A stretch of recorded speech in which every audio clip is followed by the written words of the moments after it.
Buenas tardes. Mi nombre es Mauro Vázquez, soy integrante de la Secretaría de Investigación y Vinculación Tecnológica Institucional de la UNDAV. Bienvenidas y bienvenidos a esta nueva edición de la Semana de la Ciencia 2020 de la UNDAV.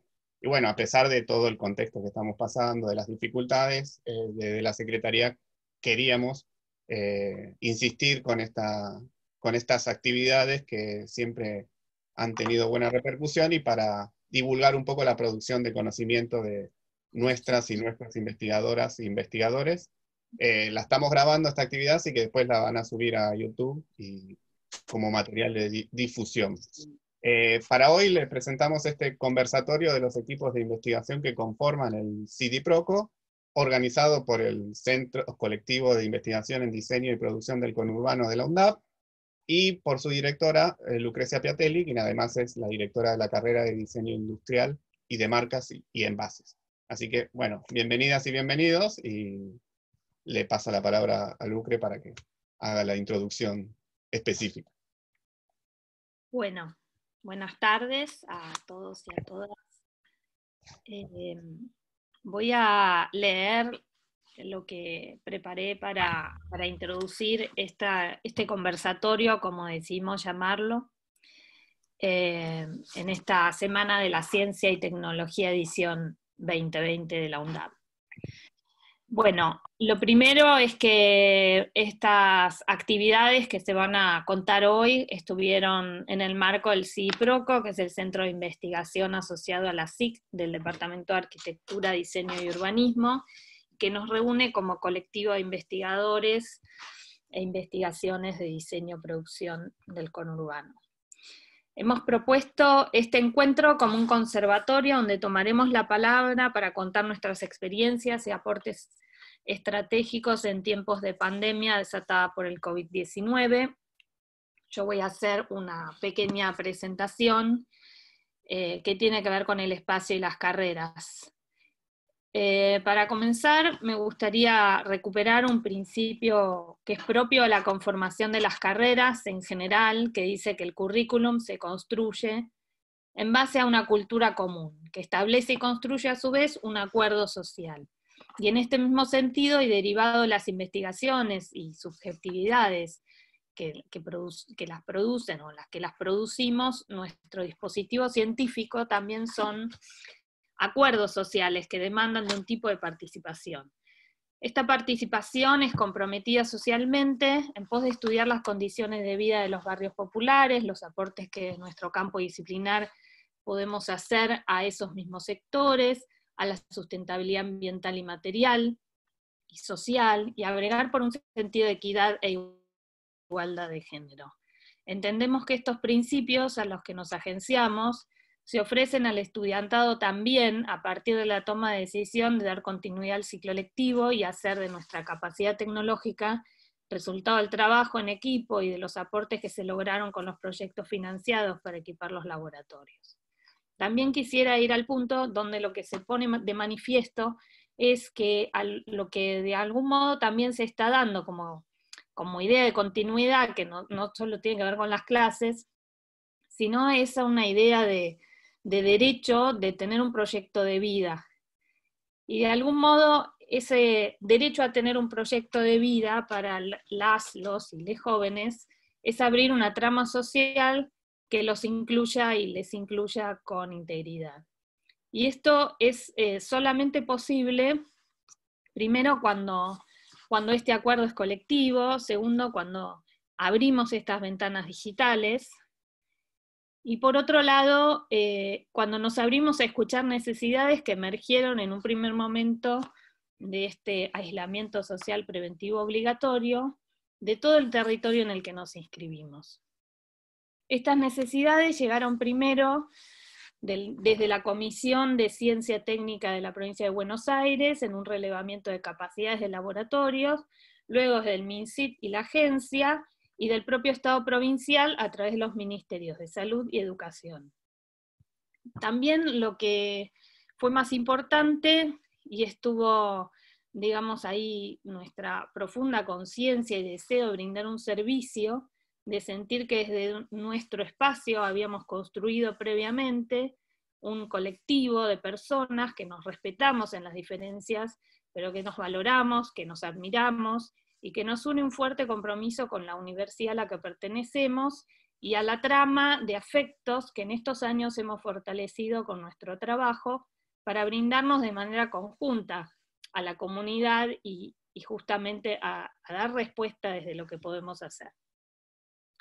Y recojo en esta experiencia también un sentido de cuidado, de labor común que nos vincula a través de una política del afecto. Y para cerrar esta presentación agrego 2 aportes del último DISUR, que fue la semana pasada, del que participamos, y que rescato como 2 ideas que me parecieron muy interesantes.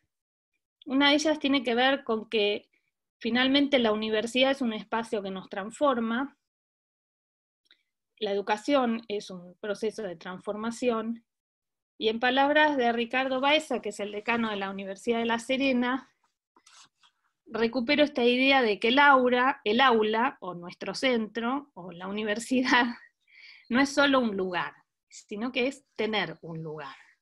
Y creo que desde ese espíritu es que se dio el trabajo colectivo en esta situación de pandemia, y que hizo que empezáramos a intercambiar ideas sobre lo que podíamos hacer, sobre lo que ya estaba circulando, ¿no? Juan López Coronel ya estaba con la idea de empezar a producir las máscaras, en diálogo con, digamos, el WhatsApp que tenemos del laboratorio, donde participan estudiantes, docentes y distintos grupos. Y a partir de ese momento es que empezamos digamos, a dar rienda a esta posibilidad de hacer de hacer alguna experiencia que empiece a materializar estas ideas que empezaban a circular tan fuertemente por nuestros chats. Al principio de todo compartí una imagen de un video, la voy a volver a compartir, muy chiquito, que es perdón, no la pude compartir, que es el video de uno de nuestros momentos de montaje en el espacio Nixo, que tan generosamente compartió Laura Nieves con nosotros para poder ensamblar las máscaras. Y este es un video acelerado de lo que eran esas jornadas, ¿no? A ver si ahora lo puedo compartir. Momento.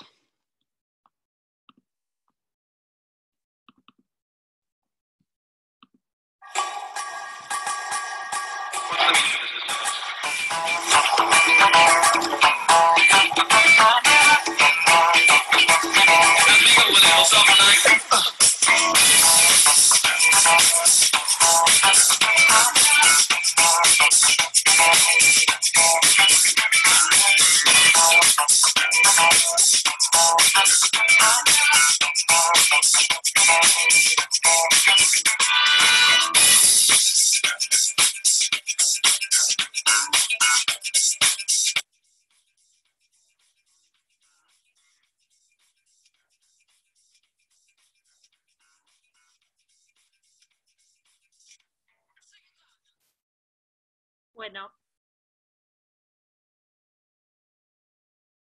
vuelvo y ahora sí le doy la palabra. No sé si quieren, habíamos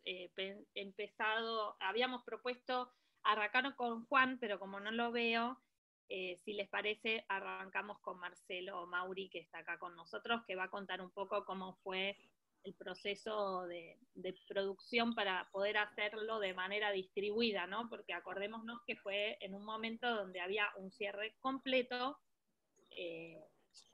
trabajábamos con permisos personales que nos gestionó la universidad, y fue un momento donde también fue muy difícil conseguir todos los materiales y los espacios para producir. Bueno, le dejo la palabra a Marcelo.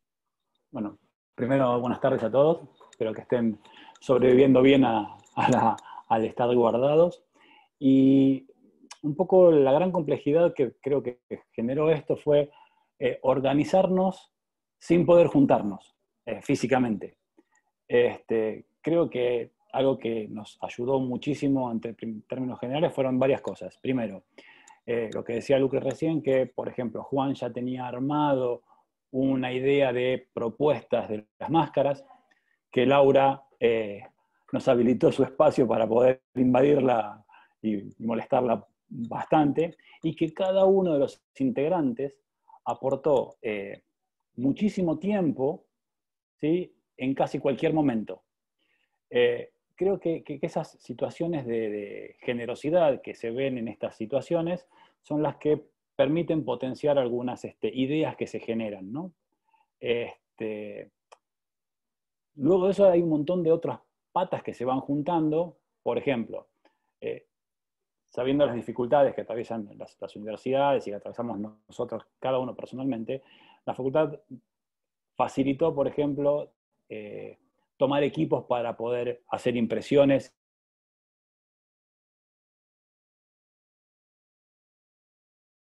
facilitar algunos personas extra, este grupo de trabajo, que colaboraban proveyéndonos algunos materiales de manera desinteresada en principio, y eso genera también permitirnos pensar mejoras permanentes de cada una de las situaciones.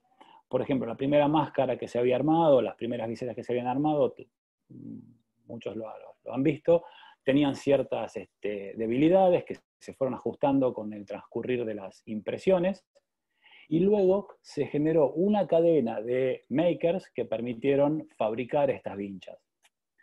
Eso fue la primera fase, digamos, productiva, se quiere, de este proceso. Y la parte donde se moría la chica de la película era, bueno, ¿cómo juntamos todo esto en este contexto de pandemia, ¿no? Entonces se armaron varias redes de distribución y de logística para ir a retirar los elementos, para buscar insumos. Me voy a permitir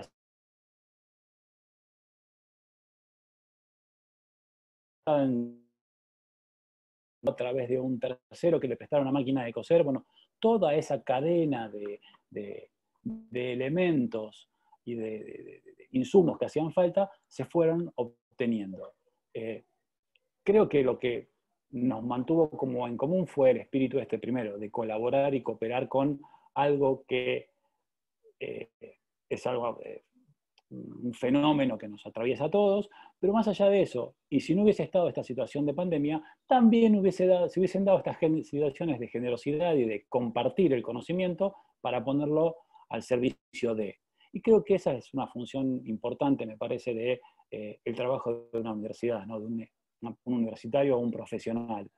Más allá de, por supuesto, los beneficios individuales, somos individuos en un colectivo. Y si no tenemos presente eso, creo que sería muy aburrida la existencia como tal.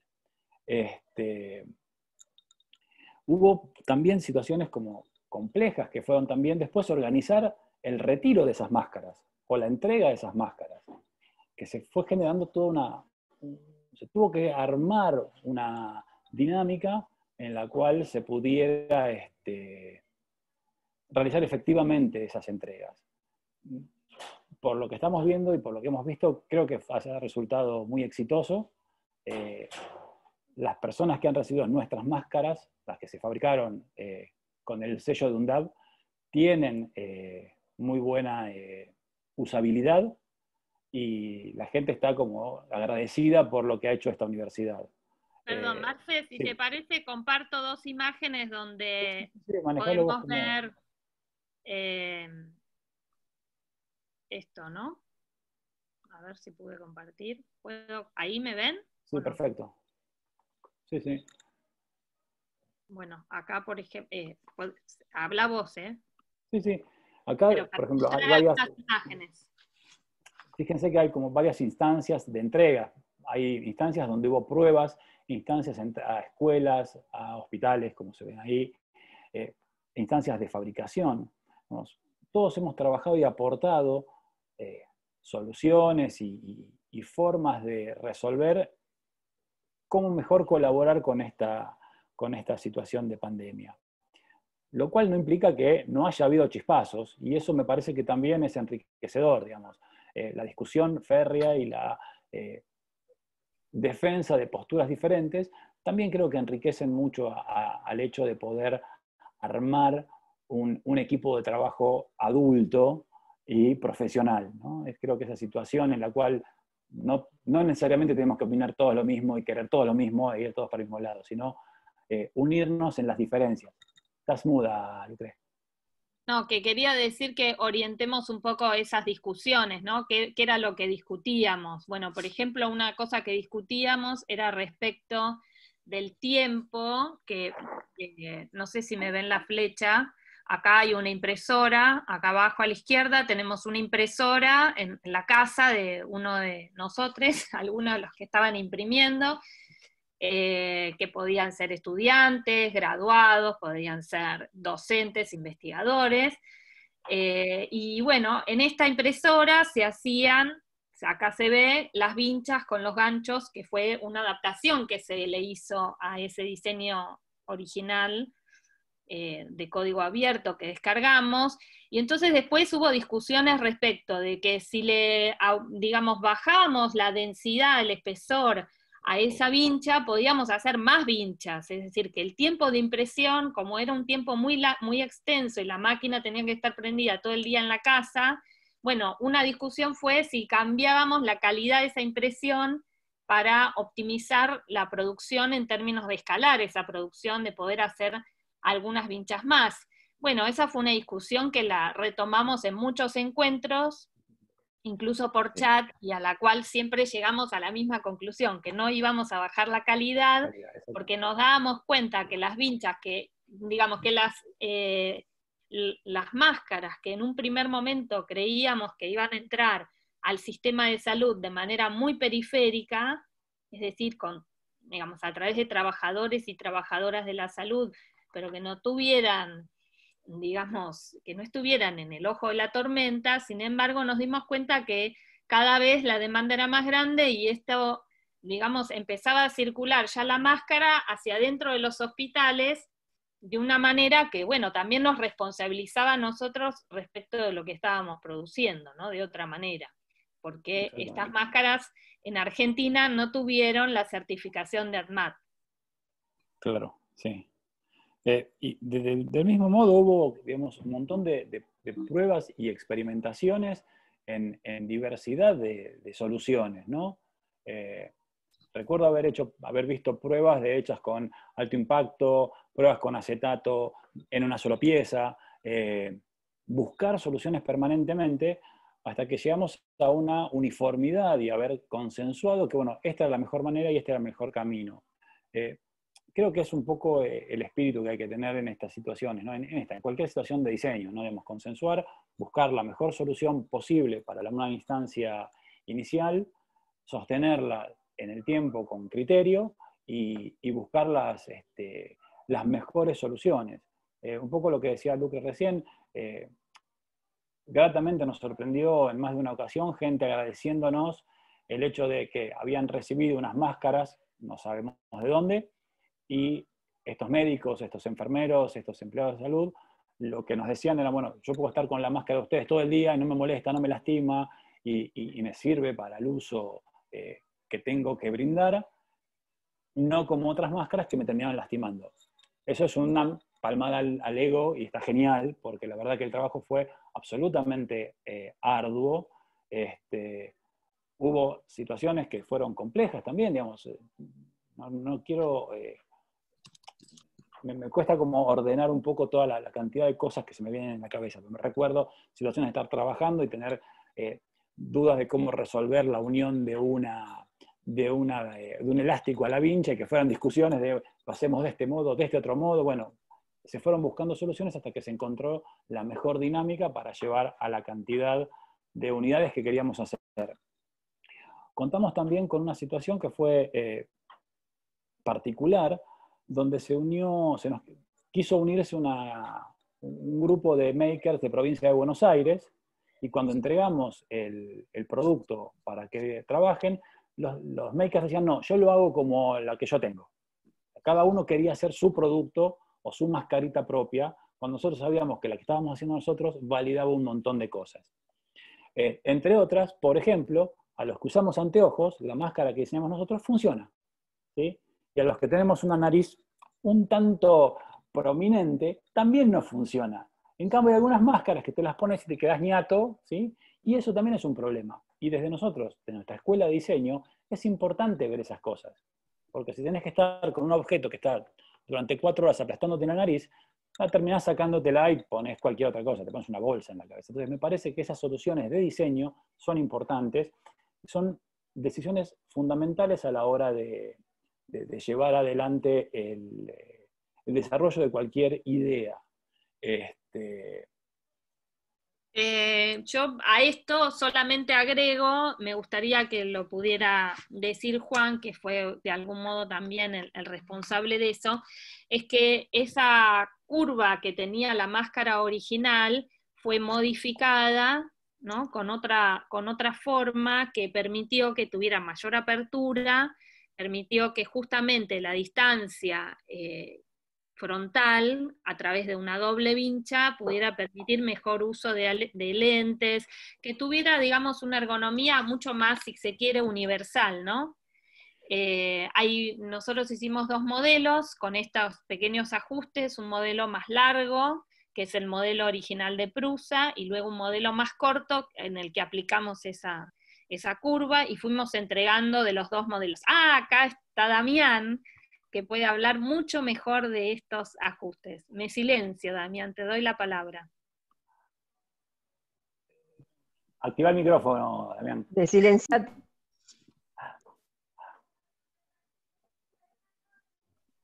Hay unas cosas que también fueron también complejas en esta situación, que tenía que ver con los materiales. Digamos, él sufrió el uso del ABS con el que teníamos que imprimir, que era, bueno, teníamos ABS y hay que hacer algo con eso. Bueno, y él se ofreció muy amablemente a imprimir cantidades de máscaras con ese material. Sí, Juan fue el que más trabajó los archivos y fue... Exacto. Hizo muchas modificaciones, ¿no? Creo que el modelo que llegamos a imprimir en cantidad era el sexto, en la versión, bueno, se llamaba. Las modificaciones que decías, recto, curvo, ayudó mucho al tiempo de producción. Se bajó mucho el tiempo y eso mejoró mucho la cantidad que se podía hacer sin bajar la calidad también, ¿no? Porque esa era la cuestión, no bajar la calidad. En ABS es más complicado, tiene bastantes complicaciones que se quiere despegar, curvar, el olor es tóxico, el material ya de por sí es tóxico. Yo ahí me inventé unos filtros de carbón y abría un portón para ventilar un poco porque era bastante... igual no estaba ahí, pero cada vez que entrabas era bastante molesto. Pero las modificaciones de Juan, que bueno, él sabe más de eso, fueron muy importantes para que funcione bien y sea óptimo para imprimir, porque bueno, es como la especialidad de Juan, creo, ¿no? Optimizar las cosas para la impresora. Sí, en ese sentido hubo algo que también fue notorio, y es que el archivo que él pasaba a cualquiera que tuviera una impresora lo podía aplicar, poner en operación y rápidamente llegar al nivel de producción planteado, que eran creo que 4 o 5 unidades por día. Era genial eso, digamos. No sé si todos los grupos de trabajo han podido llegar a este nivel de ajuste casi fabril, ¿no? Sí. Ahí, perdón que los interrumpa, hay una cosa que por ahí la contamos medio por arriba, pero que ahora cuando Marcelo habla del material, nosotros al principio partimos de una ayuda que hizo la cooperadora de la universidad para comprar los primeros materiales, fundamentalmente el acetato. y trabajamos allí acetato y elástico, y trabajamos allí a partir, ya teníamos hechas las pruebas, ya las pruebas estaban, digamos, empezando a testearse con algunos usuarios, y a partir de allí es que hicimos la compra, el acetato y el elástico, para poder hacer una producción de 100 máscaras. En ese momento lo que hicimos fue trabajar con lo que cada uno tenía, porque vuelvo a decir, fue el primer momento digamos, de cuarentena, donde era muy difícil moverse. Entonces, ¿cómo hicimos? Bueno, usamos las máquinas que cada quien tenía con sus materiales. Ahora, después, en un segundo momento, a partir de esa primera producción y que funcionó, que pudimos ir al espacio Nixo y cortar el acetato, bueno, a partir de ese momento dijimos, bueno, vamos a buscar los equipos a la universidad, y sacamos todos los equipos que pudimos con todos los materiales que teníamos. Con lo cual ahí empezamos nuevamente a incentivar esta impresión con quienes sabían manejar las máquinas y no tenían máquinas propias. Digo, esto fue un proceso donde, digamos, no es que pudimos imprimir con el material óptimo de calidad, no, salimos a usar todo lo que teníamos. Sí, se hizo bien con lo que se podía. Yo quería agregar que lo más interesante me parece fue ese, el primer momento, ¿no? Que cada uno aportaba lo que podía y de la forma que podía, con los materiales que podía, y se pudo hacer, ¿no? Eso, ¿no? Me imagino a veces que si aplicáramos esto a otras cosas se harían, no sé, cosas súper importantes en diseño y producción. Sí, un poco esto que decís vos es lo que hablábamos hace un ratito, ¿no? Digamos, unir fuerzas para un objetivo en común, dejando de lado algunas cosas, permite crecer para adelante, ¿no? Hacer algo que nos beneficie a todos. Es complejo el tema, pero está bueno que en una universidad pública puedan haber montones de personas que están dispuestas a entregar su tiempo, sus esfuerzos, sus equipos, y ponerlos al servicio de lo que hace falta, ¿no? Creo que eso es me parece que es algo muy bueno que ha dado el trabajo en conjunto que hemos hecho este tiempo. Sí, y otra cosa para sumar es que, digamos, así como cada uno producía en su casa, estaban quienes imprimían, estaban quienes cosían, estaban quienes armaban, quienes ensamblaban, quienes cortaban, digo, y también estábamos quienes recibíamos mensajes por todos los espacios posibles, WhatsApp, Messenger, Instagram, no sé, mails de todo tipo, mails a la universidad, Facebook, mensajes a Facebook de la universidad, al de las carreras, a los personales, y todos los pedidos de máscaras que empiezan a aparecer ahí, digo, por fuera de la formalidad del Ministerio de Educación, de la SIC o del Ministerio de Salud, y en esa, digamos, en esa trama empieza a suceder también donde, bueno, se lleva una bolsa fulana de tal y se comunica con esta persona y esta persona las pasa a buscar por tal otro lado, y esa red donde todos éramos perfectamente desconocidos, pero evidentemente estábamos trabajando por objetivos comunes, se dio de manera muy solidaria y digo, finalmente muy organizada también, porque salvo algún que otro pedido que nos quedó colgado por alguna razón y por ahí tuvo una demora en retirarse, estas famosas fotitos que nosotros circulábamos con la bolsita del pack de 10 o el pack de 20 máscaras, bueno, llegó a comedores, llegó a escuelas, llegó a hospitales, digo, se produjeron alrededor de 1000 máscaras, tal vez más, y esas 1000 máscaras llegaron a 35 instituciones, digamos, ¿no? Lugares, digo, y así seguimos en ese proceso de todavía seguir, digamos, repartiendo. Digo, la semana pasada, el fin de semana, Marcelo le entregó 10 máscaras a una escuela de Isla Maciel. La semana anterior habíamos entregado otras máscaras que fueron a la provincia de Buenos Aires, a un pueblo, Ferrer, donde la universidad también estuvo colaborando. Digo, nosotros a la universidad, quienes volvieron también al trabajo desde el área digamos, de infraestructura, pero también de títulos. Digo, siempre seguimos entregando máscaras, organizaciones sociales, comedores, y digo, y en esa trama estábamos todos con nuestros celulares y, digo, a disposición, ¿no? Yo creo que lo más fuerte es eso, es cómo nos podemos poner a disposición. Pero como dije un poco en el texto de inicio o en la presentación, creo que ese estar a disposición es una construcción previa. Yo no creo que haya sido solamente producto de la pandemia.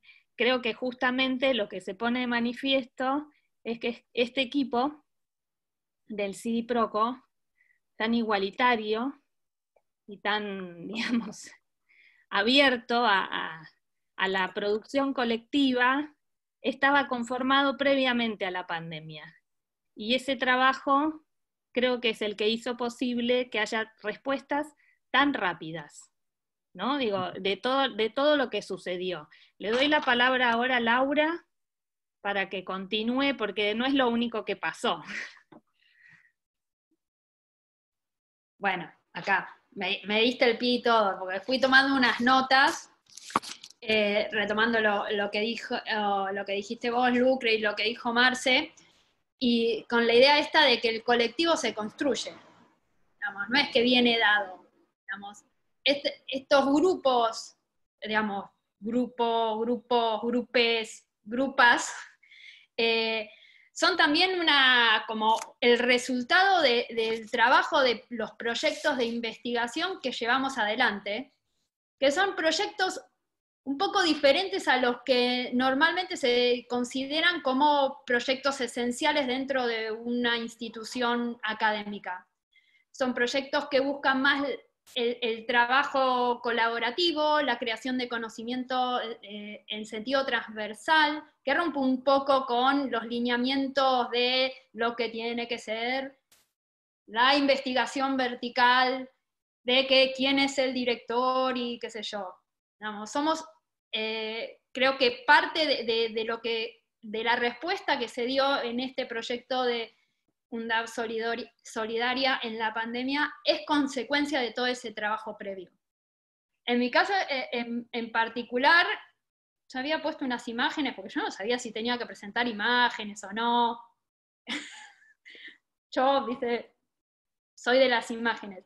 Voy a ver si... yo había armado algo de lo de esperen que veo a ver si se me comparte. ¿Se ve? Sí. Bueno. Un poco del proyecto de electrónica de género, que es un proyecto que, bueno, presentamos el informe hace un mes, en plena pandemia también, presentamos el informe final. Es un proyecto que tuvo una duración de 1 año, pero por lo hecho parece que hubiera sido hace 10 años que estamos trabajando todas juntas.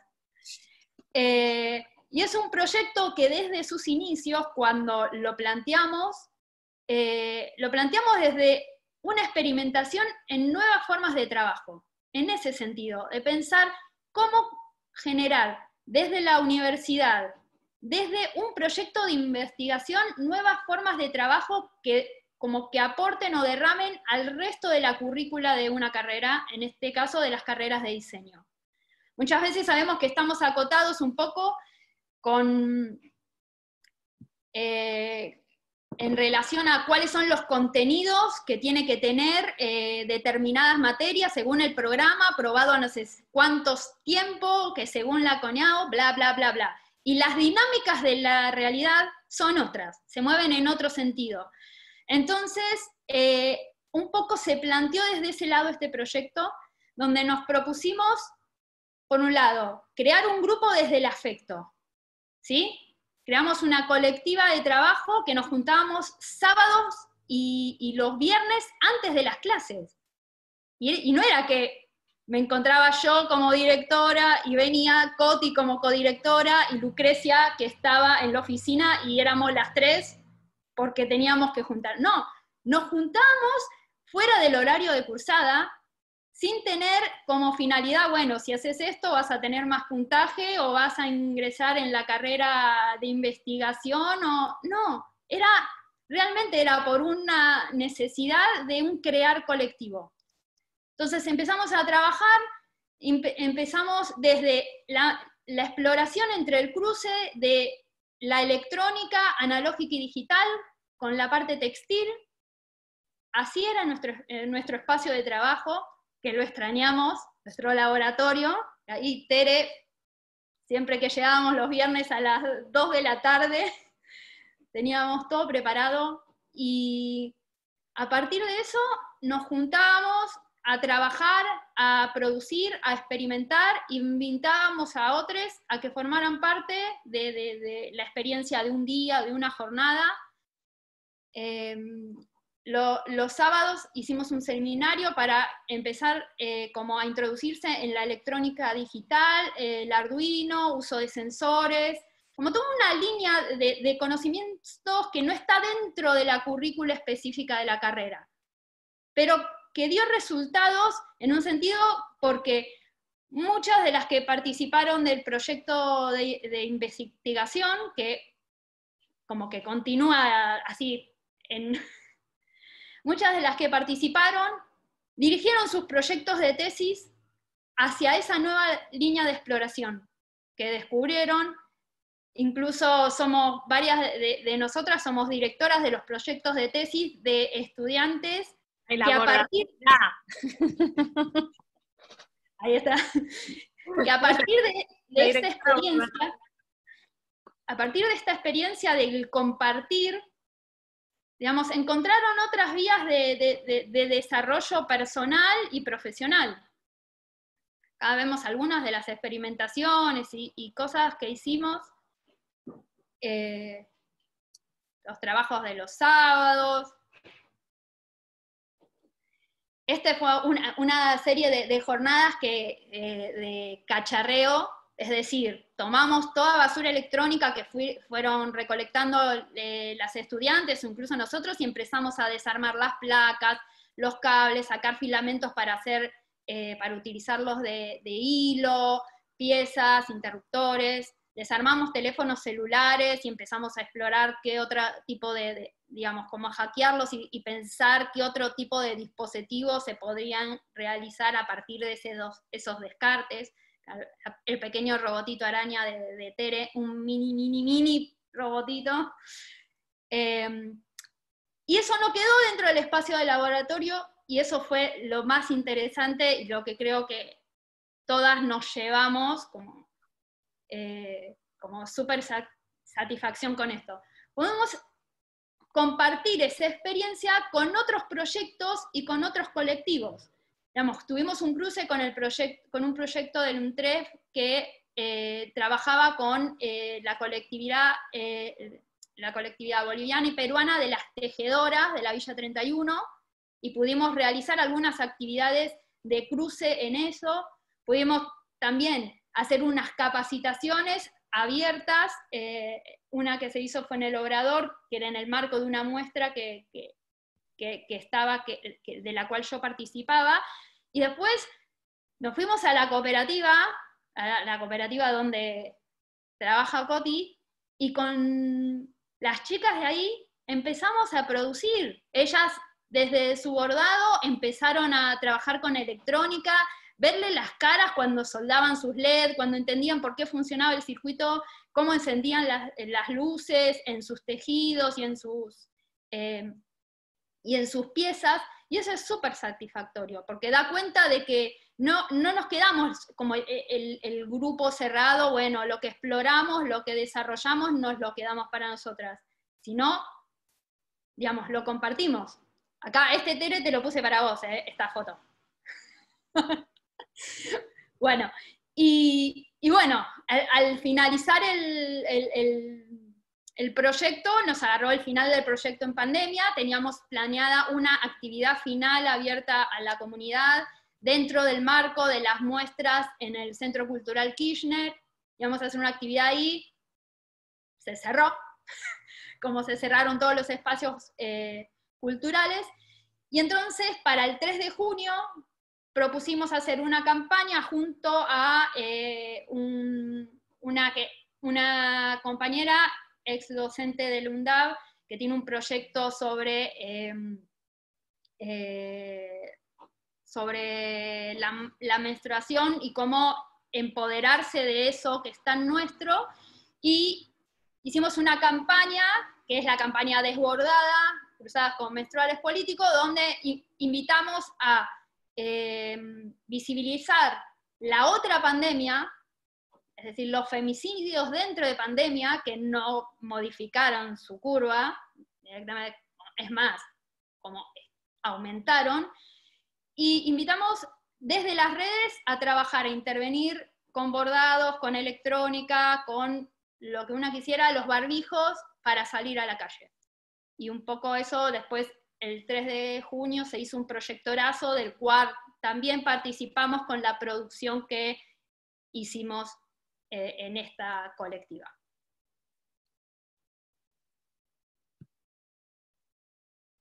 Bueno, fui muy rápido, pero no importa. Lucre está silenciada.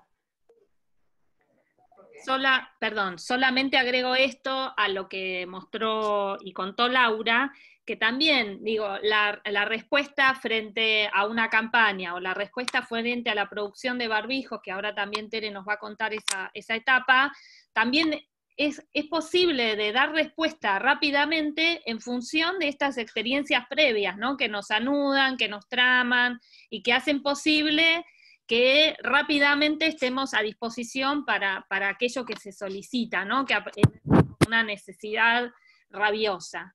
Tere, a continuación te dejo la palabra. Bueno, muchas gracias, Lucre. Hola a todas y a todos y a todes. Para mí fue una experiencia muy interesante, bueno, y calculo que para cualquiera que se dedique al diseño, esta necesidad de hacer cosas ante la necesidad de otros, que en este caso era la necesidad de todas y todos, en principio uno encontraba que se hacían las máscaras y que yo, por ejemplo, en mi caso, como en el de otros muchos, no tenía máquina de impresión 3D, entonces estaba enjaulada con un deseo tremendo de poder colaborar y no sabía qué hacer, cómo hacerlo. Bueno, se empezaron a usar los barbijos o los tapabocas o como los quieran denominar y bueno, yo tengo alguna habilidad manual, así que dije, bueno, me voy a poner a investigar a partir, sobre todo, de algo que Lucrecia nos trajo o nos pidió, que era desarrollar un barbijo para que fuera de fácil uso para las personas que trabajaban en los hospitales, para las enfermeras puntualmente. Bueno, se desarrolló un primer barbijo que tenía un corte horizontal, al que se le podía adicionar un papel, tenía como una especie de bolsillo, que era bastante difícil de poder hacerse, era más complejo de poder hacerse. Yo sumo que encima mi máquina de coser estaba medio destruida, lo comento con una vecina, que ahí nomás, en cuanto le dije, me dijo, bueno, yo te doy mi máquina, me donó un montón de telas, unas azules que bueno, después fueron barbijos, y toda esa producción, que fueron de más de 100 barbijos, que entre telas que trajo Lucrecia, telas que tenía yo, telas que, bueno, que ya digo, me dio esta vecina, pudimos ir entregando. A mí lo que más me gusta y me enorgullece y me pone muy feliz es que actuamos ante la urgencia de una manera que, como dijeron antes, no se podía haber hecho si atrás no hubiese estado este colectivo y esta gente que se conoce, se respeta y se quiere. Yo no tengo dudas que no se puede construir de otra manera. No mediando dinero, porque mediando dinero capaz que todos trabajamos muy felices, pero cuando es la colaboración, es el amor lo que te mueve, creo que el trabajo es mejor. Pero no es fácil, no era fácil porque todos estábamos asustados o asustadas, no sabíamos muy bien qué. En un momento Lucrecia me plantea a mí de juntar material o materia prima para hacer algunas cosas. Entonces era muy difícil poder tener la materia prima de forma debida, porque que estuviese limpia, que no sabíamos de dónde podía llegar a venir, ni cuánto podía llegar a venir, ni qué contaminación podía llegar a tener. Entonces dimos marcha atrás con esa idea, porque teníamos que hacer un producto súper cuidado, porque de nuestras manos iban a pasar a las manos que lo necesitaban, pero no teníamos la seguridad de en cuántas manos que no conocíamos había pasado eso. Así que lo pensamos bien y dijimos, bueno, hagamos lo que podamos, pero hagámoslo muy bien. Y yo creo que eso fue lo que pasó. Se modificó, se hizo una segunda versión, se hicieron los moldes de los barbijos que se daban a las personas que si podían autofabricárselos, se los autofabricaran. Fuimos muchas las que hicimos barbijos, fuimos muchas las que alcanzamos los barbijos, pero hubo un pensamiento detrás de cada cosa que se hacía. Esto de decir, bueno, no vamos a bajar la calidad de las máscaras, era tampoco bajar la calidad de los barbijos, no era hacer los barbijos con cualquier cosa. Se pensó y se dijo, bueno, si nosotros vamos a sacar desde este colectivo un barbijo que sea el mejor barbijo que podamos sacar, y que sea un barbijo que puedan usar. Con Mauri, cuando viajábamos, que viajamos un par de veces para las jornadas que hacíamos en Nixo, charlábamos, bueno, ¿qué podemos ajustar? Lo podemos ajustar con un hilito, con un alambrecito, que tal gente lo hace así, que la oreja, que el elástico, que cómo hacemos. Todas eran cuestiones de discutir bien, ¿no? Ver los puntos de vista que hicieran que las cosas se hicieran bien, porque era el mayor objetivo que teníamos, que esto fuera colectivo, pero fuera bueno, que no era juntarnos para decir, bueno, sí, hicimos algo y lo hicimos bueno. Yo estoy convencida de eso y agradecida de pertenecer a este colectivo.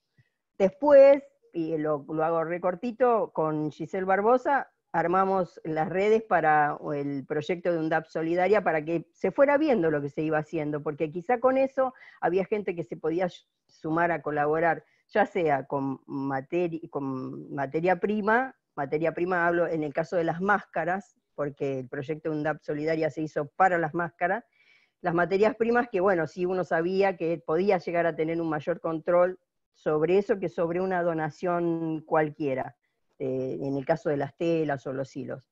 Entonces, se hizo eso y se hizo un aporte en dinero, se pidió aporte en dinero para aquellos que quisieran colaborar, que se hicieron a través de una especie de un mercado pago, no recuerdo muy bien cómo era, pero era la necesidad de contar lo que estaba pasando para que se sume más gente, para que se fuera viendo qué era lo que se estaba haciendo y cómo se estaba haciendo.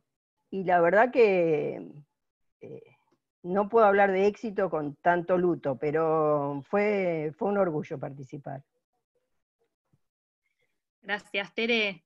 Sí, ahí Tere introdujo el tema de UNDAP Solidaria, que fue también un emprendimiento dentro de todos estos emprendimientos que tuvo que ver con empezar a recibir donaciones para poder seguir fabricando, porque vuelvo a decir, de las digamos, del primer aporte que hizo la universidad a través de su cooperadora, produjimos las primeras 100, pero hicimos 1000. Entonces, esas 1000 son producto de estos aportes a través de donaciones económicas, digo, de a 200 pesos, de a 300 pesos, ese es el tipo de donación que habitualmente recibimos. También se hicieron aportes de elásticos, se hicieron aportes de acetato desde industriales de Avellaneda y Lanús, y luego fueron aportes personales, ¿no? Porque cada uno de nosotros puso nafta, energía eléctrica, materiales propios, acetatos disponibles, tecnología disponible, y filamentos para impresión. Con lo cual, digo, hay no fue solo trabajo, sino también otro tipo de aportes, pero creo que están vinculados a lo mismo que ya se dijo, con lo cual no me quiero extender más con eso. Sí quiero presentar ahora a Constanza, que va a contar un poco algo que fue el inicio de un proyecto que iniciamos y que presentamos al MinSit, que no ganó, de algún modo también nos permitió abrir un diálogo con cooperadoras con las que veníamos ya trabajando, y que, bueno, nos hubiese encantado que salga el proyecto, pero habrá otras oportunidades. Bueno, ¿se me escucha? Porque estoy con el audio del teléfono. Sí. Perfecto. Bueno, sí, como estaban contando las chicas, yo estoy bastante vinculada, gracias a la UNDAV también, ¿no? Desde hace 4 años, 6 años, no sé, con la Nadia Echazú y con la Nueva Generación, que son 2 cooperativas textiles de acá de Avellaneda. A ver si puedo compartir pantalla, que armé una pequeñísima. Ay, ¿cómo hago? A ver. ¿Se ve ahí? No. Donde dice compartir pantalla, Espera. abrís. Es que no lo... Tengo que elegir una pantalla. A ver, yo pongo compartir. Y ahí, ahí me parece que estás compartiendo ya. ¿Se ve? Sí. No, se ve, yo estoy viendo la mía. A ver. Yo estoy viendo la mía. Hay un mapa ahora. Sí, se ve. El Bárbaro. mapa. Okay. Bueno, en el mapa. Acá tenemos una de las cooperativas, que es la Nadia Echazú, está en Crucecita. La otra cooperativa, que es Nueva Generación, está en Wilde. Entonces, cuando aparece lo de la pandemia, todos estos proyectos que veníamos trabajando, de alguna manera se coartan. Estuvimos yendo durante todo el año pasado a la cooperativa Nadia Echazú, acá está Marita, que era una de las que venía con varias estudiantes, que la verdad que más allá del desarrollo de la materia, se coparon en seguir viniendo para poder llevar adelante lo que las chicas necesitaban. Ya habíamos empezado en el 2014, ¿no, Lucre? Con un desarrollo de producto. Es una cooperativa que trabaja sobre todo con el colectivo travesti, trans, y también mujeres que no tienen trabajo. De hecho, en esa foto están con unas remeras que habíamos hecho con un material donado, con un sistema de estampado, etc. Pero bueno, con la pandemia esto se corta. Por otro lado, la cooperativa Nueva Generación, que acá tenemos también algunas fotos de algunos de los integrantes, es una cooperativa formada por desocupados en el año 2007, muchos vecinos de Villa Inflamable, Villa Itatí, Villa Corina, Villa Luján, conforman ahí una fuerza de trabajo, y la verdad que tiene como una organización bastante fuerte, ¿no? Y toda una organización territorial y social. Entonces, cuando surge este proyecto que presentamos al MinSit, la idea era poder producir máscaras, material de vestimenta, tipo los camisolines, lo que necesitan los médicos y los enfermeros para estar en contacto con la enfermedad. Bueno, la idea que teníamos también era poder construir una red, ¿no? Porque de hecho cuando arrancó marzo estábamos empezando un montón de nuevas generaciones de proyectos, con esto que decíamos hace un rato, de la cuestión comunitaria. Entonces era un poco desde Nueva Generación poder hacer lo que tenía que ver con corte, poder mandarlo a coser a diferentes cooperativas. Después hay un montón de lugares en los barrios donde capaz las chicas se juntan y tienen máquinas y también lo hacen de una manera más informal y proveen, digamos, a un núcleo que sería el que lo hacía. Pero bueno, el proyecto no nos eligieron, ¿no, Lucre? No. No.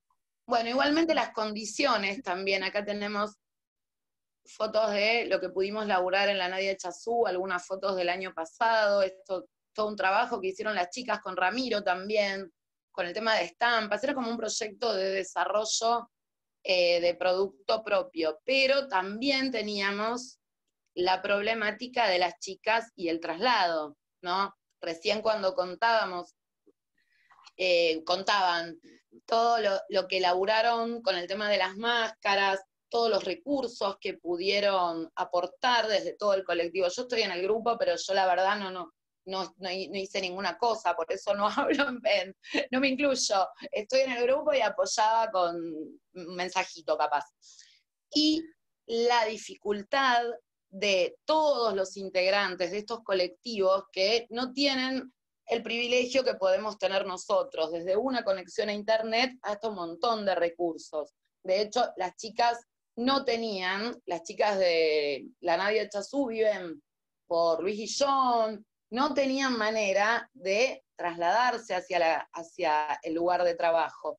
Y la gente de nueva generación, si bien es más cercana, va caminando, va en bici, pero se terminó armando un comedor en un momento, que era algo que nunca la cooperativa lo quería hacer, y también, bueno, acá yo puse un par de fotos, ¿no?, del laburo que se hacía ahí. Y también sobre la cooperativa, por ejemplo, pese a que acá puse una imagen, buscando imágenes encontré esto que era del año pasado, una amenaza de desalojo. Entonces, la precariedad de las vidas y de los trabajadores y trabajadoras que están en estos espacios es como muy difícil también poder proyectar algo, y quedaron medio sin condiciones de trabajo. De hecho, las dos cooperativas, cuando yo empiezo a ir, producían para el Estado guardapolvos escolares, ¿sí? Cosa que ahora ya nadie necesita porque las niñas no van al colegio. Entonces están, bueno, de alguna manera nueva generación está fazoneando unos pijamitas, ¿no?, de cosas que son más informales, pero para que las chicas, las trabajadoras, se puedan ganar unos pesos, más allá de que algunos pueden tener o no sus planes sociales. Ahora entró un montón de gente joven, que eso está buenísimo, que están aprendiendo las diferentes instancias. Hoy retomamos lo del galpón de residuos, hay un proyecto de reciclado textil, o sea, en estas comunidades, en estas cooperativas sucede que hay un montón de otras cosas, pero a veces es muy difícil, bueno, poder llevarlas a cabo por esto de las cuestiones que tienen que ver con lo precario, la falta de recursos, y muchas veces mismo no acceso a la alimentación y a lo básico. Hay proyectos educativos también que se armaron fines, íbamos a armar fines también en la Nadia Chazú, pero bueno, la idea es poder reforzar y construir esta red y este lazo comunitario, ¿no? Bueno, gracias, Coti.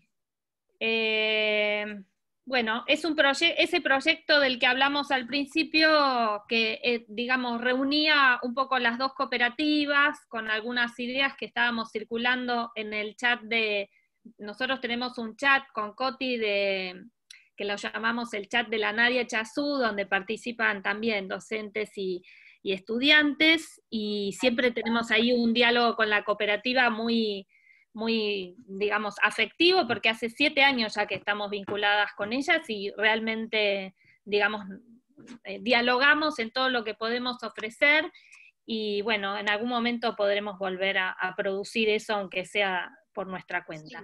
Sí, hablé con Lisa. Sí. No, está bien. Bueno, no.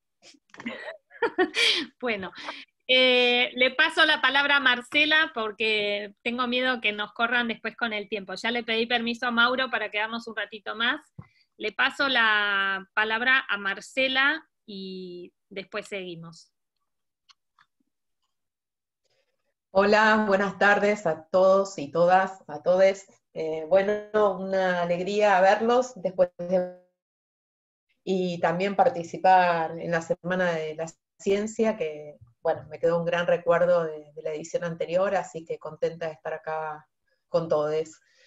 Bueno, un poco la propuesta fue comentar mi experiencia puntual de participación en el marco del relevamiento que organizó una comisión que se creó ad hoc, una comisión de ciencias sociales, que se creó a instancias del CONICET, a pedido del Gabinete Nacional, para poder construir un panorama certero sobre cuál había sido el impacto en la población o los grupos sociales más vulnerables de la implementación de las medidas de aislamiento obligatorio y preventivo que había dispuesto el Poder Ejecutivo Nacional el 19 de marzo.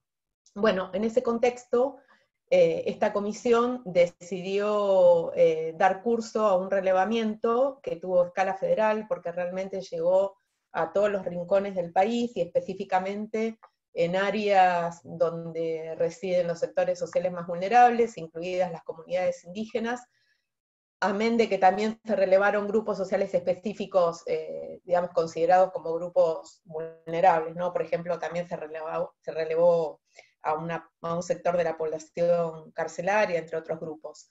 Bueno, la expectativa, como dije antes, era construir un panorama sobre el impacto que había tenido la implementación de esta medida y sobre cómo estaba justamente transitando en particular, digamos, la población de los barrios populares, esta cuarentena, ¿no? Un poco también para poder planificar algunas otras medidas, en caso de que en ese momento, estoy hablando 20 y pico de marzo, el escenario fuese uno de extensión de esa medida, ¿no? Que en ese momento recordemos que todavía no se sabía cuánto tiempo iba a durar. Bueno, la verdad es que el relevamiento fue un éxito total, se hizo entre el 23 y el 25 de marzo, reitero, digo, fue un relevamiento a escala federal, después esta comisión, junto con un grupo de becarios y becarias que fueron convocados especialmente para procesar, analizar los datos, redactó un informe que nos llegó a todos y todas a través de la Secretaría de Investigación de la Universidad, también un mail de agradecimiento por nuestra participación. Y bueno, y básicamente lo que nos llevó a los investigadores que participamos fue una consigna de trabajo en la que nos solicitaban realizar por lo menos entre 3 y 4 entrevistas a referentes territoriales con un cuestionario específico, un cuestionario muy breve, porque la idea era que estas entrevistas obviamente las hiciésemos o por WhatsApp o por comunicación telefónica, y bueno, y justamente nos convocaban, digamos, suponiendo que muchos de nosotros, digamos, teníamos contactos previos construidos en el territorio, ¿no? Es decir, que efectivamente ya habíamos llevado adelante algún tipo de investigación territorial. Así que bueno, la entrevista era una entrevista breve, los ejes vinieron preestablecidos, yo los escribí en un PPT, a ver si lo puedo compartir porque soy un poco novata en esto de compartir pantalla. A ver. Ahí donde está el botón verde, compartir pantalla, si tenés abierto el documento te aparece en tu opción de elegir. Lo tenés que abrir previamente. Sí, lo tengo abierto, ahí. ¿Está? ¿Se ve? Sí, sí. Bueno, lo que hice acá fue transcribir cuáles eran los ejes pautados para la entrevista, ¿no? Lo que nos pedía era que relevásemos información sobre el grado de acatamiento que percibían estos referentes. Recordemos que las entrevistas que nos solicitaron eran entrevistas a referentes territoriales, es decir, que nosotros en ningún momento tomamos contacto con la población que estaba siendo, digamos, cuyo comportamiento estaba siendo analizado o evaluado, sino exclusivamente con referentes, digamos, con aquellos actores de la comunidad que portan un cierto grado de representatividad del conjunto de los vecinos de estos barrios. Bueno, los ejes tenían que ver, como pueden ver en el Power, con el grado de acatamiento que estos referentes percibían sobre la política de cuarentena en general, dispuesta por el Poder Ejecutivo, cuáles desde su perspectiva también eran las principales dificultades del barrio para que las personas permaneciesen en sus casas, cómo evaluaban el acceso a la información y qué percepción general tenían sobre los peligros de la pandemia dentro de la población o área en la que efectivamente se constituyen como referentes, cuáles también los principales inconvenientes que enfrentaba la población en estos contextos para poder cumplir con la política de cuarentena, y los principales problemas que identificaban dentro de los hogares, y por último, cuál era la percepción general sobre el acatamiento y los problemas derivados de una ampliación del confinamiento más allá del 31 de marzo. Recordemos que, como dije antes, este relevamiento tuvo una escala federal y se realizó entre los días 23 y 25 de marzo. Bueno, aquí anoté que el resultado en ese momento fue, bueno, evidentemente la posibilidad de contar con una línea de base, ¿no? Para poder caracterizar cómo había digamos, ocurrido este primer periodo de implementación de las medidas de aislamiento.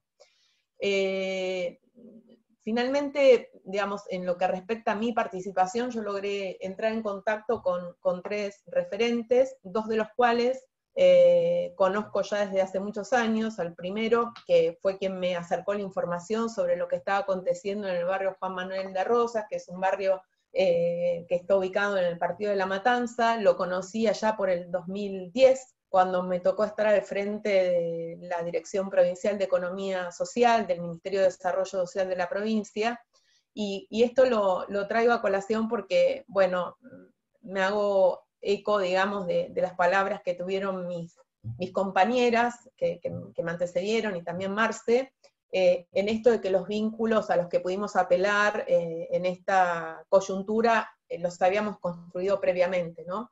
Digo, con Richard, que fue el referente que me acercó la información de este primer barrio, digo, tengo un vínculo desde hace 10 años en los cuales lo vi solo en 2 ocasiones. Sin embargo, a lo largo de estos últimos 10 años hemos sostenido el contacto por teléfono, por WhatsApp, pero siempre supimos uno del otro y de lo que acontecía en su barrio, ¿no? Y lo recuerdo muy especialmente porque fue en el barrio Las Achiras, que es un barrio donde él también, digamos, tiene su actividad política. Fue uno de los primeros barrios que relevamos en el 2010, cuando iniciamos este programa de estudios en barrios del conurbano, que en ese momento relevamos 10 barrios, y Richard fue uno de nuestros contactos en el territorio. Así que claramente, digo, son vínculos que venimos nutriendo desde hace muchos años, y también, digo, poner en valor esto otro que, digo, que algo tiene que ver con lo que dijo antes Laura, ¿no? Del modo en cómo se construye el conocimiento, digamos, ¿no? Que es como un modo, yo diría, muy en contravención de lo que propone la propia academia, ¿no? Digo, lo que experimentamos en este tiempo. Porque la verdad es que aquí nosotros fuimos a buscar el conocimiento que ya tenían en su haber los referentes territoriales, es decir, que en este sentido casi que los investigadores y las investigadoras tuvimos un rol de intermediación entre el conocimiento de estos referentes y esta comisión de ciencias sociales que se había armado, que después iba a analizar obviamente los resultados de relevamiento, pero efectivamente quienes tenían el conocimiento que nosotros necesitábamos recuperar eran estos referentes territoriales. Así perdón, que... Marce, te interrumpo un segundo respecto de eso, porque fue algo que también circuló mucho por los medios en algún momento, que empezaba a surgir esta idea, a partir de estos relevamientos, empezó a surgir esa idea de que la casa era el barrio, ¿no? O de que la contención no podía estar dada en la casa como estaba dada en las clases medias, por ejemplo, ni hablar de las clases altas, sino que empezaba a ser la casa el barrio, la casa la cuadra, el espacio, digamos, de cohabitación, el espacio público, esa relación espacio público-privado que se tensionaba en función de, digamos, del tipo del barrio al que se consultaba, ¿no? Y para mí ahí también se abrió como claramente existía esa categoría desde ya, pero ese entrelugar, ¿no? Ese umbral entre puertas adentro, puertas afuera, empieza a ser interesante también para pensar la dinámica de esos barrios y también, digamos, cómo nosotros estamos viendo esos barrios, ¿no? Digo, cuando se hablaba de quédate en casa, se estaban configurando un montón de imaginarios que no eran, digamos, iguales para todos, está claro. Me parece que todo eso de algún modo empezó a circular de una manera, digamos, a modo de divulgación, a través de la palabra también de los referentes de organizaciones, pero que trajo algunas ideas muy fuertes, ¿no? Que sería muy bueno también recuperar más adelante para pensar otros intercambios u otros proyectos que nos vinculen. Sí, coincido en que el espacio barrial digamos, desde siempre, ¿no? El espacio barrial en estos grupos es un espacio, digamos, de redes de intercambio, de redes que facilitan o posibilitan la reproducción, ¿no? eso históricamente ha sido así, pero digo, queda como muy visibilizado en este momento cuál es el rol que tienen las organizaciones sociales y sus referentes, ¿no? Que fueron, digamos, piezas claves para poder también implementar muchas de las medidas que acompañaron esta cuarentena. Es decir, que yo creo que esa también es una gran diferencia que tiene nuestra política local, digo, incluso si lo comparamos con otros partidos de América Latina, ¿no? Digo, esta red de organizaciones barriales que están tan presentes en nuestros territorios y que se han convertido efectivamente para lo bueno y para lo que a veces objetan también, digamos, en mediadores, ¿no? de la implementación de las políticas, de mediadores efectivos para la implementación de las políticas o para la llegada de los recursos al territorio. Y esto, digamos, ha quedado como nunca visibilizado en el contexto de esta cuarentena.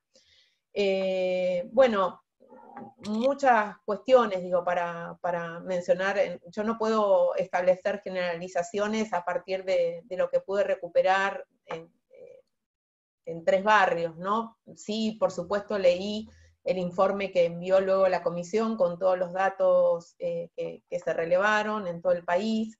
La verdad es que en algunas conclusiones, digamos, encontré puntos de contacto con lo que yo había podido relevar. Pero bueno, destacar sobre todo también como el espíritu que acompañó a esta especie de cruzada, porque se hizo en muy poco tiempo y con mucha efectividad, y también algo que no me sorprendió, pero por supuesto que sí me sensibilizó, que tuvo que ver con la respuesta inmediata de los referentes y una cierta vocación también por participar y por poder brindar toda esta información.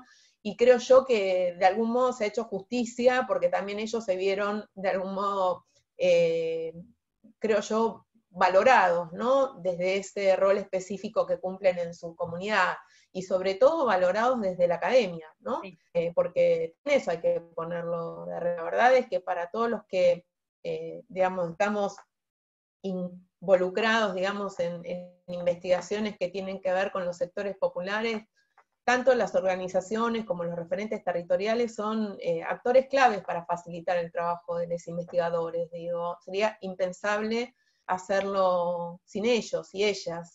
Esto es así, digo, más allá de que uno pueda, digamos, contar con el apoyo de algunas instituciones, en general de los gobiernos locales, pues los gobiernos locales lo que hacen es que nos acompañan hasta las puertas de los barrios, y allí nos dejan en manos de los referentes para poder hacer nuestras encuestas, realizar nuestras entrevistas, identificar a los vecinos con vocación para poder, digamos, atender una entrevista. Y bueno, creo que en este sentido esta cuarentena también, digamos, configuró un contexto donde se puso en valor el conocimiento que tienen estos referentes, ¿no? Que siempre además han sido objeto también como de las críticas más crueles respecto de, bueno, ciertos desempeños clientelares y ese tipo de cuestiones que a la academia progre les gusta tanto cuestionar. Sí. Bueno, respecto...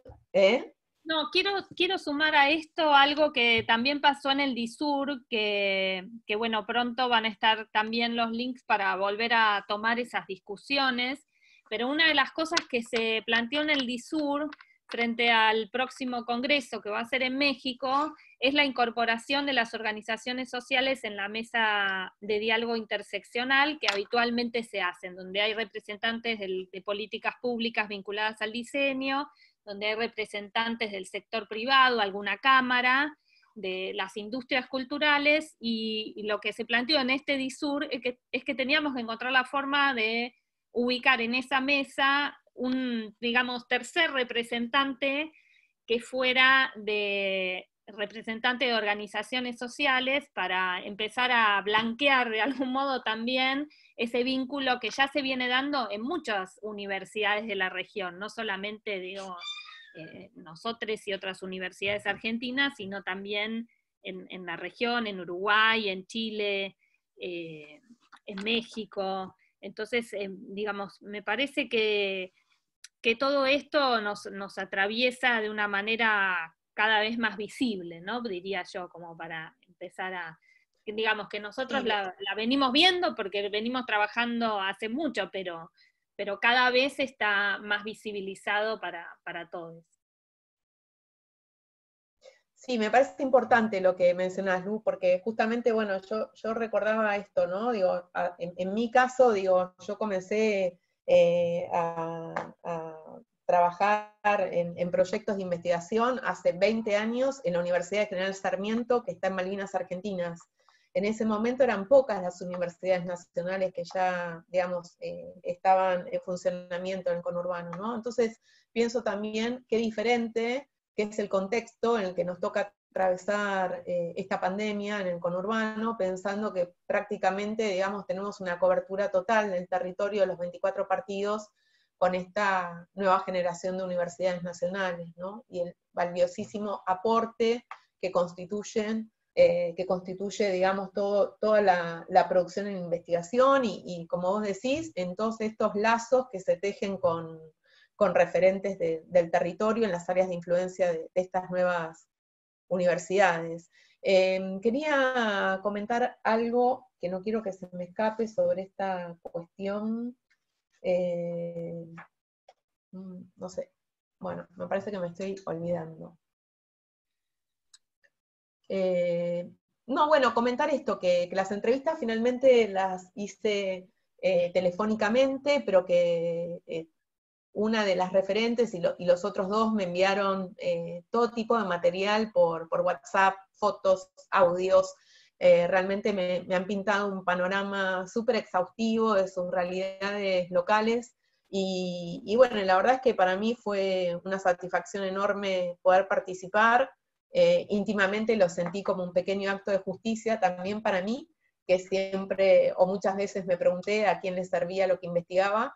Digo, más allá de un público específico que siempre tienen, digamos, determinado tipo de investigaciones, pero bueno, siempre interpelándome si efectivamente este espíritu de poder transferir resultados que ha, digamos, sesgado nuestro trabajo desde siempre, digamos, yo vi que en esta cuarentena, bueno, finalmente eso se hizo tangible, digamos, ¿no? Se sustanció de un modo como no había ocurrido antes. Y en ese sentido, bueno, a pesar de lo triste de la circunstancia, uno tiene como una pequeña felicidad muy íntima de saber que está pudiendo hacer algo útil con aquello que produce para la universidad pública, ¿no? Y bueno, también retomo palabras de los compañeros, digo, de Marcelo, de todo lo que podríamos hacer si esto fuese parte de nuestra, digamos, de nuestro esquema más cotidiano, ¿no?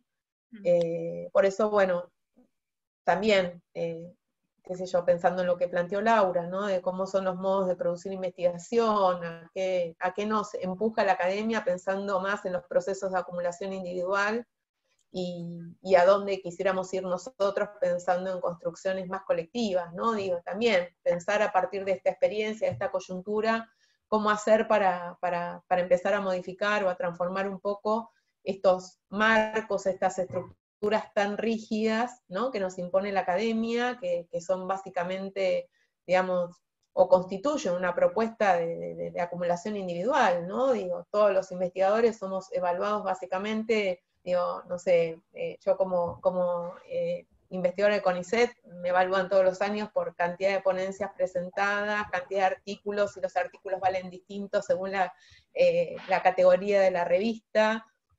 Nadie se fija muy bien o mucho qué se escribe o en la calidad de las producciones, sino todavía prima una perspectiva muy cuanti para evaluar todo eso, y sobre todo muy individualista, es decir, que las estructuras en las que nos toca reproducirnos o desenvolvernos cotidianamente nos llevan hacia una carrera mucho más individualista, de acumulación personal, ¿no? Y genera, digamos, pocos estímulos para la producción más horizontal y colectiva. Así que en ese sentido yo creo que bueno, que esta pandemia también viene a mostrarnos que es posible pensar la academia y la producción y la transferencia de otro modo, y que coincido que en nuestro caso particular, en el CIDIPROCO y en la universidad, eso fue posible también porque ya había red, ¿no? Y esa red ya se había construido antes de esto. Así que bueno, nada, yo agradecida de ser parte de este grupo. Bueno, nosotras y nosotros y nosotres también. Bueno, le damos la palabra a Juan, que se hizo presente. Bueno, ¿me escuchás? Sí, sí, te escuchamos. Ah, bueno, ¿cómo andan? Bien, ¿vos? Bien, estoy acá en el medio de un montón de cosas, así que yo, si tengo que hacer un relevamiento científico de lo que ocurrió, de lo que el trabajo que hicimos para ayudar en la pandemia, que supongo que es eso lo que tengo que hacer, en realidad lo que voy a hacer es justamente todo lo contrario, porque no encontré un tema científico que rescatar, aunque en realidad cuando comenzamos a pensar los protectores, fue todo muy vertiginoso y ocurrían varias cosas simultáneamente. Lo primero que me pasó es que todo el mundo está con muchas ganas de que yo haga cosas, imprima cosas en 3D, que imprima cosas, entonces en cuanto ven alguna posibilidad de producto o cosas de ese tipo, me avisan. Y eso pasó con 2 o 3 doctores que conozco y una artista visual que se llama Laura Olalde, que estaba muy inquieta con el tema de esta de la pandemia, sobre todo en esos primeros días de fase 1, y bueno, lo primero que hizo fue empezar a mandarme WhatsApp con videos, con cosas, con productos que ya existían, y armamos un grupo de, no sé, 8 personas, pero todas muy interesadas y de muy alto perfil en cuanto a su carrera universitaria. Quizás uno de los que menos estudios tenía en ese grupo era yo. Después sumamos a Matías Trapani y a Jonathan Surijón y armamos un grupo de WhatsApp que se mandaba WhatsApp por lo menos con productos, con cosas, casi todos los días y todo el tiempo eran observados ese tipo de productos. Simultáneamente empezamos a hacer el proyecto en el CD Proco, de manera que, bueno, que aparte también fue todo muy rápido, como era bastante difícil de medir en qué iba a terminar, y lo que yo rescato es toda esa energía, que hacía bastante tiempo que no me pasaba, gente con ganas de colaborar y con bastante criterio para esa colaboración, porque cada uno puso una partecita que si vos sacás esa parte, todo el proyecto se cae. Por ejemplo, si Laura Nieves no nos hubiera albergado en su increíble espacio Nixo, iba a ser muy difícil la producción de todo esto. Y si de pronto esos días que llovía, el sábado que llovía, no iban varios de los estudiantes que fueron a ayudar, como Facundo, como, me acuerdo el apellido, no me acuerdo el nombre, de Parra. Manuel. Manuel. Sí, ahí está. Facu. Manuel. Marita. Es decir, Facu también Ferrero. se nos hubiera caído un montón de cosas de eso. Me parece a mí, no sé, fue como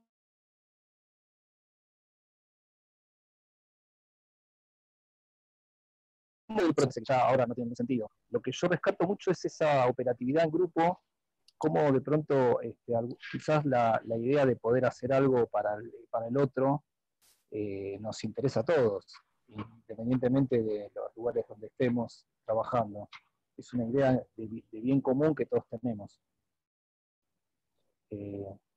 Bueno, también me parecía increíble que, por ejemplo, yo arreglara con Damián Esmoldaca un sábado a las 9 de la mañana y que me recibiera en su garage con, no sé, 120 piezas impresas, o que pasara por lo de Matías Trapani y que siempre me diera bolsitas y bolsitas de cosas impresas para armar los protectores y que fuéramos, había que juntar todo porque llevar todo eso ya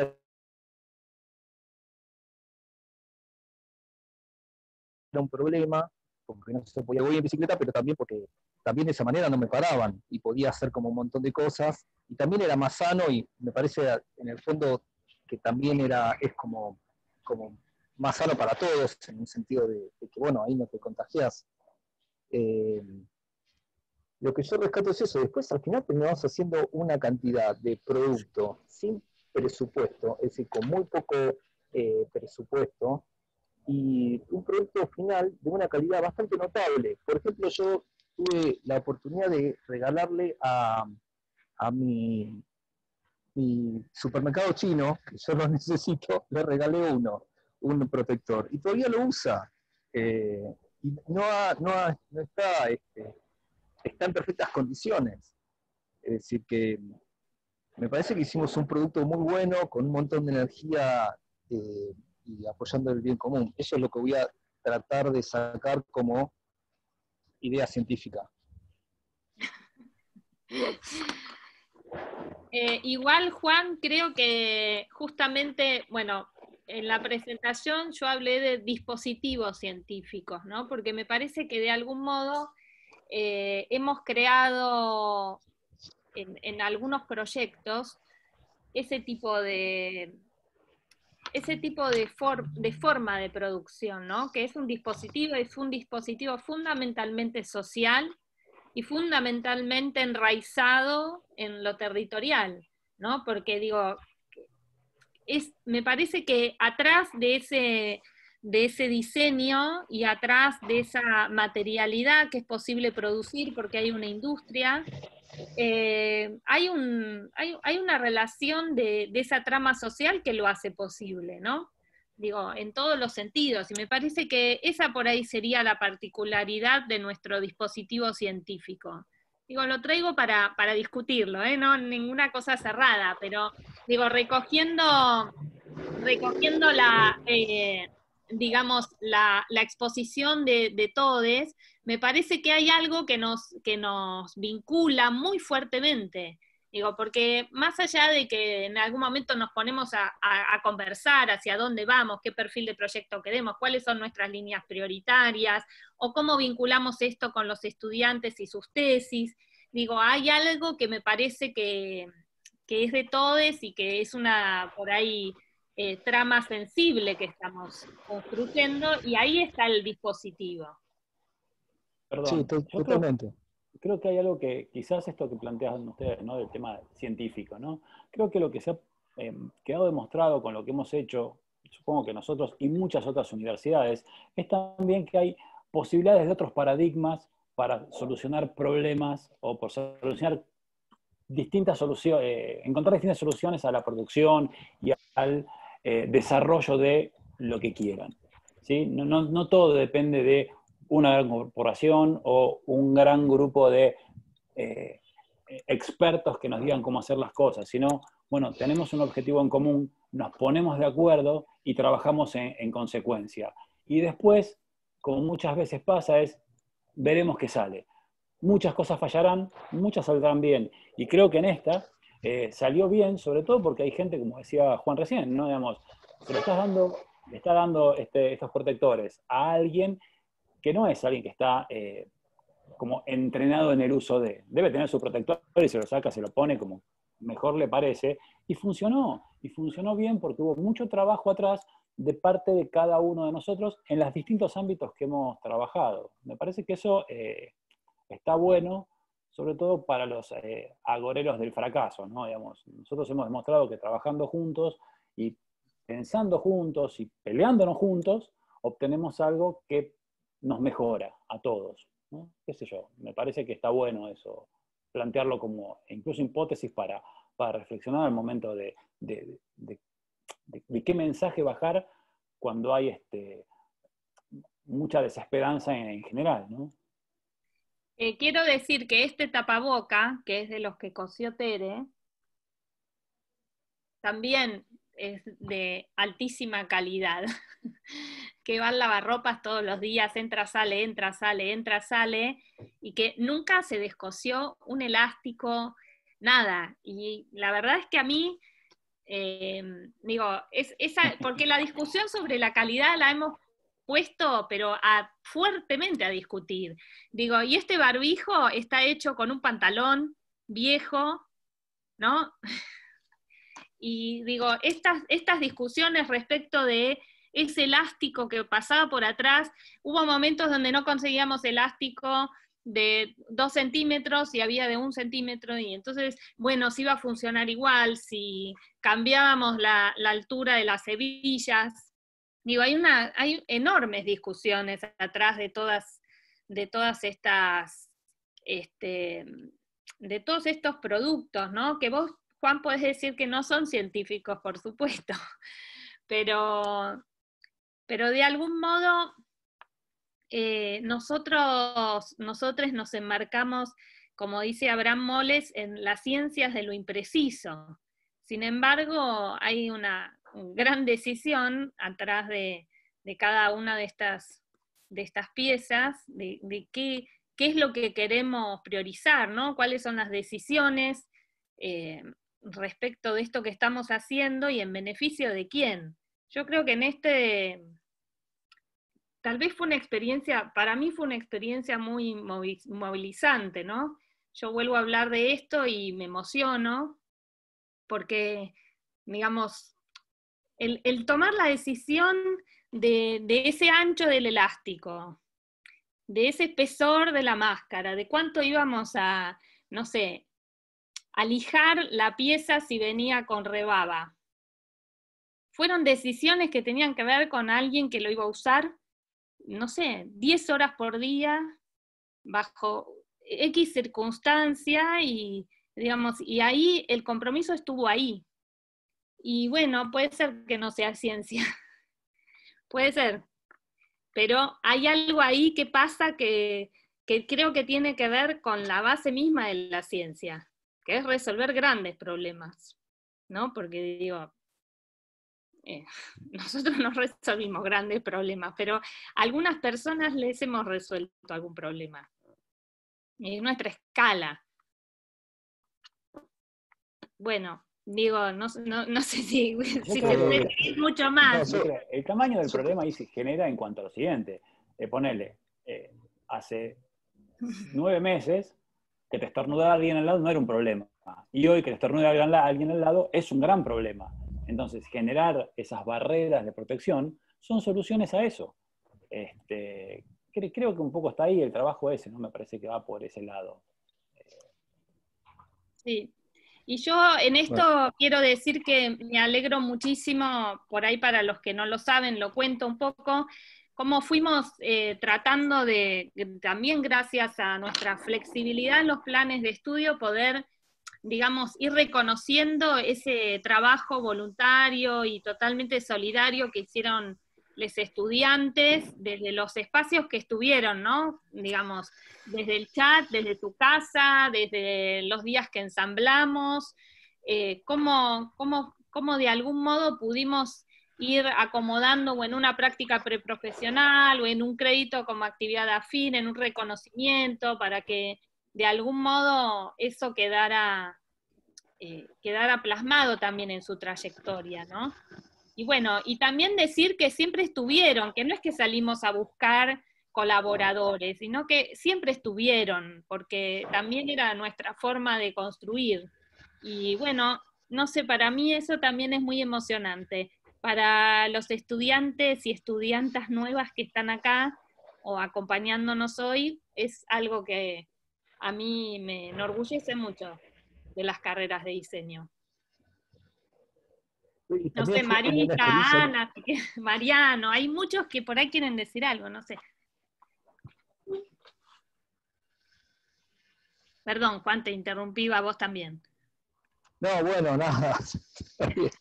Yo lo que digo es que, bueno, qué suerte que Tere te hizo un obsequio tan interesante como ese barbijo reciclable, porque yo lo busqué, te digo que lo busqué. Dije, Tere, haceme uno, y siempre pasaba algo, que no tenía la tela, que la máquina se la había prestado el primo, no logré tener ninguno. Así, te digo, así que me pone muy contento. No me vas a difamar en este momento. A ver, Juan, yo conseguí uno. Ah, ¿viste? Pero el tuyo, es una cuestión de que Eso lo que estoy conmigo. Perdón, Juan, ¿vos no tenés barbijo? Marcelo, ¿vos tenés uno? ¿Tenés Totalmente. Uno? Varios, me parece. No, perdón. Yo no tengo, Tere. No, bueno, pero vos no ibas a la jornada.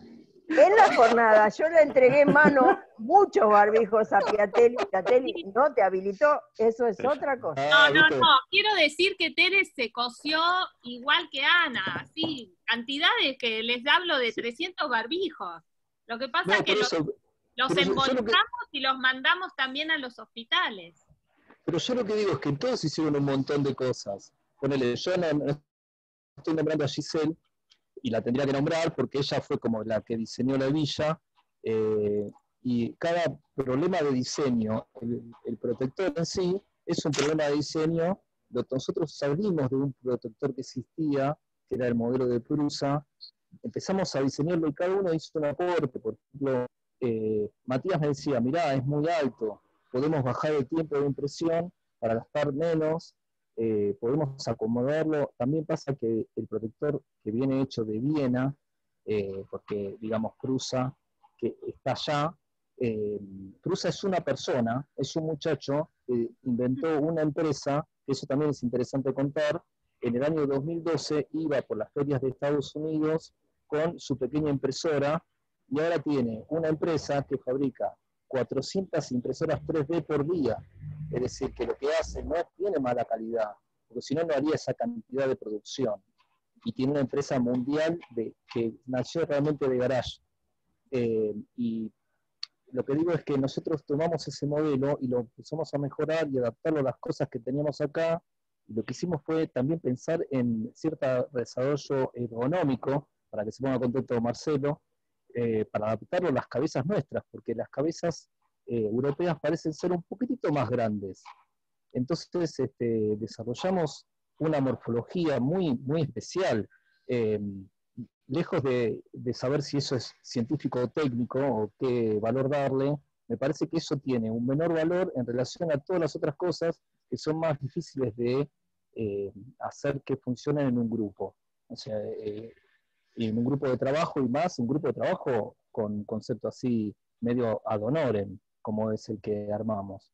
Lo que sería importante ahora es saber todo lo que podemos hacer juntos. Es decir, empezar a proyectar, por lo menos ya sabemos que eso que hicimos fue realmente muy, muy exitoso en muchos aspectos.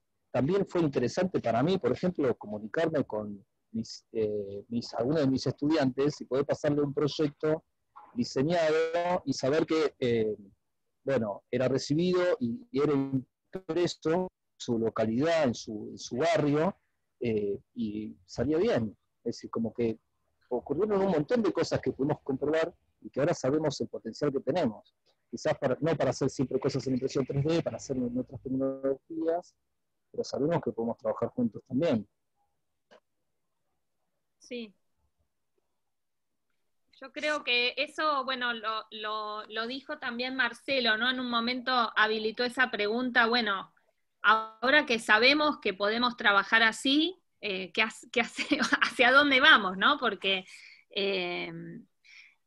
bueno, yo creo que tenemos que seguir, como dije en un momento en el chat, ¿no? Me parece que hay que hacer una agenda post pandemia que no presente esta situación de, digamos, de nueva normalidad, ¿no? Que otros sean lo normal, para citar a nuestras amigas y compañeras trans. Me parece que, digamos, que lo que trajimos acá también es un modo de producir, un modo de producir diversificando, ¿no? Colaborativamente, que creo que es algo que hay que recuperar y hay que ponerlo en caja eso, ¿no? Como un modo de producción. Me parece que esa es la parte, para mí es la parte más interesante. Me da risa el mensaje de Mariano. Bueno, solamente decirles que estoy muy agradecida y que les quiero mucho. Y que les agradezco, vuelvo a nombrarlos, a Marita, a Mariano, a Ana, a Emiliano y a Gise Barbosa, que nos ayudó muchísimo, muchísimo con toda la comunicación con Tere en las redes. Y bueno, nada, sigamos creciendo.